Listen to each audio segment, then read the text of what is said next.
बिस्मिल्लाहिर्रहमानिर्रहीम अस्सलाम वालेकुम। Welcome to online classes.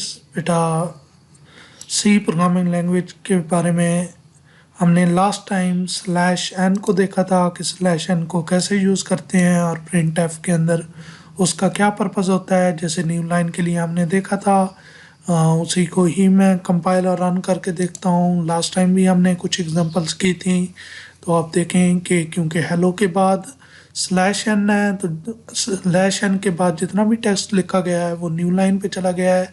Welcome to online classes, ये न्यू लाइन पे आ रहा है।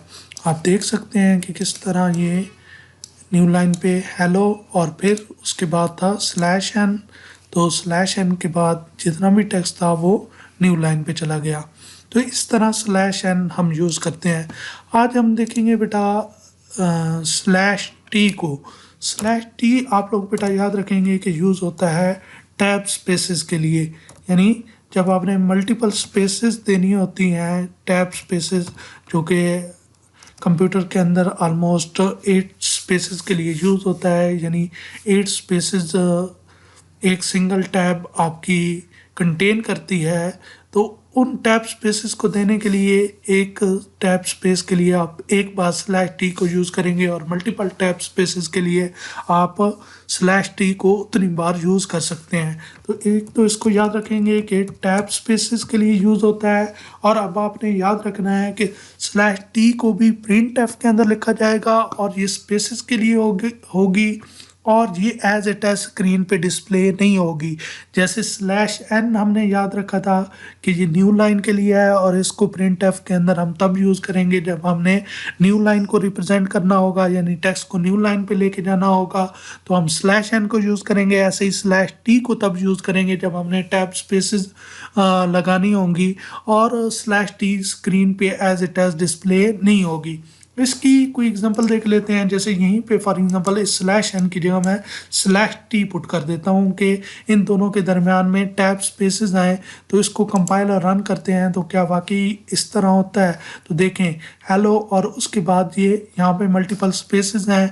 अगर आप इन स्पेसेस को वैसे देखना चाहें तो यहाँ पे एक स्पेस, अभी मैं बिल्कुल स्पेस नहीं लगाता, तो आप देखेंगे कि ये हेलो और उसके बाद जो आपने वेलकम लिखा है वो बिल्कुल एक साथ आएगा, उनके अंदर स्पेस नहीं होगी। तो जैसे ही आपने इसको रन किया तो आप देखें कि हेलो के फ़ौरन बाद ही वेलकम आ रहा है, तो कोई स्पेसेस नहीं आ रही। अब अगर मैं यहाँ पे एक स्पेस देता हूँ तो यहाँ पे एक स्पेस आपको नज़र आएगी। अगर आप इसको रन करके चेक करें तो आपको एक स्पेस यहाँ पे नज़र आ रही है। अब देखें यहाँ पे अगर मैं मल्टीपल स्पेसेस देता हूँ, यानी मैंने क्या किया है, दोबारा मैं दे देता हूँ काउंट करके 1 2 3 4 स्पेसेस दिए हैं और आप इसको रन करते हैं तो आप देखेंगे आपको यहाँ पे मल्टीपल स्पेसेस नज़र आ रही हैं। लेकिन अगर आप यही यहाँ पे क्या करते हैं, स्लैश टी को यूज़ करते हैं, तो ये टैब स्पेसेस के लिए क्या होता है, यूज़ होता है। तो आप देखेंगे यहाँ पे आपको मल्टीपल स्पेसेस नज़र आ रही हैं। ये जो स्लैश टी है ये टैब स्पेसेस के लिए होता है। ये 4 स्पेसेस भी हो सकती हैं, ये 8 स्पेसेस भी हो सकती हैं। तो जितनी आपकी टैब स्पेसेस आपके कंप्यूटर में हैं एडजस्ट, उतनी स्पेसेस क्या होंगी आपकी स्क्रीन पे डिस्प्ले होंगी। और आप इस स्लैश टी को जितनी बार यूज़ करेंगे उतनी टैब स्पेसेस क्या होंगी, प्रिंट होंगी। जैसे यहाँ पे आप देखेंगे हमने मल्टीपल स्लैश टी लगाया तो इतनी स्पेसेस आ गई।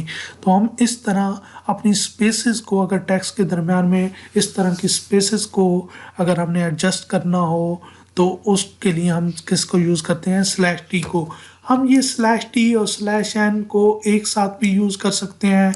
हम मल्टीपल प्रिंट एफ के अंदर भी लिख सकते हैं। जैसे हमने लास्ट टाइम देखा था कि ये लाजमी नहीं है कि हम एक ही प्रिंट एफ में लिखें, हम मल्टीपल प्रिंट एफ के अंदर भी लिखेंगे तो वो सेम ही वर्किंग होगी। प्रिंट एफ और हमारा जो वो वाला टेक्स्ट था उसको मैंने वहाँ से कट करके यहाँ पे क्या कर देता हूँ, पुट कर देता हूँ न्यू प्रिंट एफ में, तो सेम आउटपुट आएगी। ठीक है, तो ये लास्ट टाइम ही हम इस चीज़ को डिस्कस कर चुके हैं। अब इसी तरह देखें कि अगर हम चाहते हैं कि साथ में न्यू लाइन भी आए और न्यू लाइन में चाहता हूँ कि फॉर एग्जांपल ताकि यहाँ पे अगर न्यू लाइन लगाऊंगा तो मुझे इन स्पेसेस का पता नहीं चलेगा, क्योंकि हेलो के बाद हमारी ब्लैंक स्पेसेस आएंगी तो उसके बाद कोई टेक्स्ट नहीं होगा तो हमें पता नहीं चलेगा। और फिर न्यू लाइन पे जाके वेलकम टू ऑनलाइन क्लासेस होगा तो हमें यहाँ पे स्पेसेस का पता नहीं चलना। जो स्पेसेस, सॉरी बेटा यहाँ पे कोई मिस्टेक हम कर गए हैं। हाँ, ये मिस्टेक हुई है बेटा कि यहाँ पे इस टी को यहाँ पे होना चाहिए था। ये स्लैश टी यहाँ तक हो गया और यहाँ पे स्लैश एन, क्योंकि डबल स्लैश जब आ जाएगा तो फिर वो slash n as it as print होगा। दरअसल में डबल स्लैश से स्लैश प्रिंट हो जाती है, तो इस वजह से ये अभी मिस्टेक हुई थी। अब इसको इस तरह की एरर्स को बेटा याद रखिएगा, हम लॉजिकल एरर कहते हैं। कंप्यूटर प्रोग्रामिंग में इस तरह की जो अभी एरर हमने की थी, मिस्टेक की थी, इस तरह की मिस्टेक को लॉजिकल एरर कहते हैं, जो ह्यूमन से गलतियां होती हैं और इसको कंपाइलर जो होता है वो दुरुस्त मानता है, कंपाइलर के लिए वो गलती नहीं होती, तो उस एरर को हम क्या कहते हैं, लॉजिकल एरर।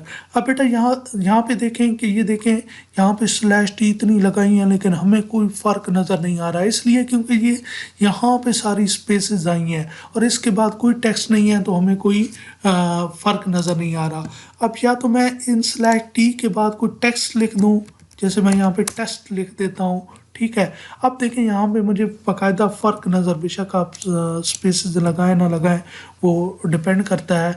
आप देखेंगे कि आपको आउटपुट के अंदर यहाँ पे फ़र्क नज़र आएगा। ये देखें यहाँ पे स्लैश टी, सारी स्लैश टी की वजह से टैब स्पेसेस आई और फिर ये टेस्ट लिखा गया। इसी तरह आप चाहें तो अगर ये स्लैश एन आप क्या करें, सॉरी स्लैश एन आप यहाँ से यहाँ पे पुट कर दें, तो अब क्या होगा कि पहले न्यू लाइन पे जाएगा, फिर उसके बाद ये स्लैश टी अपना काम करेंगी यानी स्पेसेस आएंगी और फिर उसके बाद वेलकम टू ऑनलाइन क्लासेस लिखा जाएगा। अगर आप इसकी आउटपुट को देखना चाहें तो आपकी आउटपुट ये देखें कुछ इस तरह आ रही है कि यहाँ पे हेलो और फिर उसके बाद स्लैश एन न्यू लाइन पे लेके आया, फिर स्लैश टी, फिर स्लैश टी, फिर स्लैश टी और फिर स्लैश टी और फिर उसके बाद वेलकम टू ऑनलाइन क्लासेस लिखा गया। तो इस तरह हम क्या कर सकते हैं, अपनी आउटपुट को प्रिंट करवा सकते हैं। न्यू लाइन पे करवाना हो, अगर हमने स्पेसेस देनी हो, तो इस तरह इन चीज़ों को कंट्रोल किया जाता है। तो आज के लेक्चर के लिए इतना ही काफ़ी। उम्मीद करता हूँ आपको समझ आई होगी और आपने इसकी ज़्यादा से ज़्यादा प्रैक्टिस करनी है और मुझे कमेंट्स के अंदर बताना है कि आप ने ये सब कुछ कर लिया है और आपको समझ आ गई है। तो इसके बाद हम नेक्स्ट लेक्चर में कुछ और देखेंगे। तब तक अपना ख्याल रखिएगा। Thank you so much. अल्लाह हाफिज़।